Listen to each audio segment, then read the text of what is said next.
Considérons le cas de Paul. Il dit « Il m'a été mis une écharpe dans la chair, un ange de Satan pour me souffleter ». 2 Corinthiens 12, 7. J'ai prié le Seigneur pour que cet ange de Satan se retirât de moi. Mais il m'a dit « Ma grâce te suffit ». La grâce pour vaincre. Pourquoi cette épine lui fut-elle donnée? De crainte que Paul ne s'élevât trop à cause de la grandeur, de la puissance de Dieu qui agissait en lui. Ainsi, nous voyons par ce cas particulier comment Dieu permet aux esprits malins, aux émissaires de Satan d'attaquer les serviteurs de Dieu, pour que la force du Seigneur puisse se développer en eux et qu'ils parviennent à la connaissance de sa puissance triomphante. Revenons encore à ce royaume de l'ennemi. Remarquez que les puissances des ténèbres sont capables de souffleter un poison sur toute une ville, toute une contrée. Par ses armées de mauvais esprits, l'ennemi peut produire un tumulte, comme il le fit à Éphèse, comme contre Paul. Vous vous rappelez comment la foule se précipita au théâtre en tumulte, criant, et plusieurs ne savaient pas même pourquoi ils étaient assemblés. Actes 19, 29, 32. C'était l'ennemi qui avait produit ce tumulte contre Paul, ayant tordu ses paroles et cherchant à le faire mourir. Avez-vous remarqué avec quelle rapidité les doctrines de démons se répandent, comme le vent, alors que la vérité de Christ doit se frayer un chemin peu à peu à travers les ténèbres de l'atmosphère ambiante et de l'intelligence humaine. C'est peut-être pourquoi l'esprit d'erreur est comparé au vent, emporté par le vent de toutes sortes de doctrines, par la tromperie des hommes, Éphésiens 4, 14.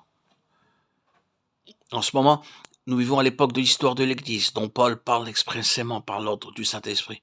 C'est-à-dire que nous sommes à la fin de cette dispensation où les hommes abandonneront la foi pour s'attacher à des esprits séducteurs. 1 Timothée 4, 1. Un frère me disait l'autre jour, « Je ne comprends pas ce que sont les esprits malins, je sais seulement que c'est Satan qui nous tente. » Oui, mais puisque c'est Satan n'est pas omniprésent comme Dieu, ne doit-il pas travailler au moyen d'émissaires? Il est bien le chef. Il invente bien les ruses et les plans pour empêcher l'Église de mûrir en vue de son enlèvement. Mais ses attaques et ses plans sont accomplis par les forces qui lui sont subordonnées, les esprits malins. Il semble qu'en ce moment l'abîme s'étant ouvert, Apocalypse 9.2, ces armées d'esprits séducteurs se précipitent avec leurs fausses doctrines sur l'Église. L'attaque spéciale de Satan contre l'Église dans les derniers temps consistera en doctrine, en enseignement erroné, l'esprit d'erreur, faite par la tromperie des hommes. Ces doctrines se répandront comme le vent. Vous en connaissez quelques-unes et vous savez comment elles prennent. Pourquoi? Parce que l'ennemi détient la puissance de l'air. C'est son domaine.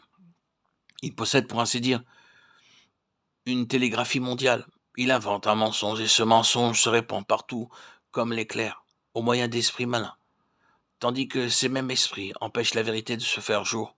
Non seulement la vérité de Dieu, mais encore la vérité concernant les serviteurs de Dieu, qui portent la parole de vérité au monde. Hélas, comme Satan s'est troublé et aveuglé l'esprit des enfants de Dieu, de sorte qu'ils croient si souvent ces mensonges, vous le savez par expérience dans votre voisinage, dans votre église, dans votre pays. Pourquoi la vérité de Dieu ne parcourt-elle pas le pays aussi rapidement que les mensonges de Satan? Quelle en est la cause? N'y a-t-il pas d'épreuves autour de nous? N'est-ce pas vrai dans votre expérience?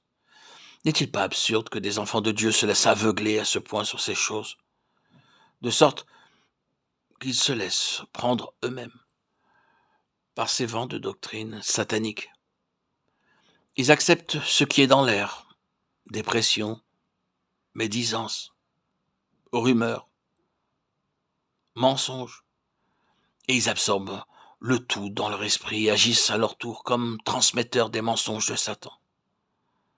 Comme la foule des Éphésiens, eux aussi, ils courent et crient sans savoir pourquoi.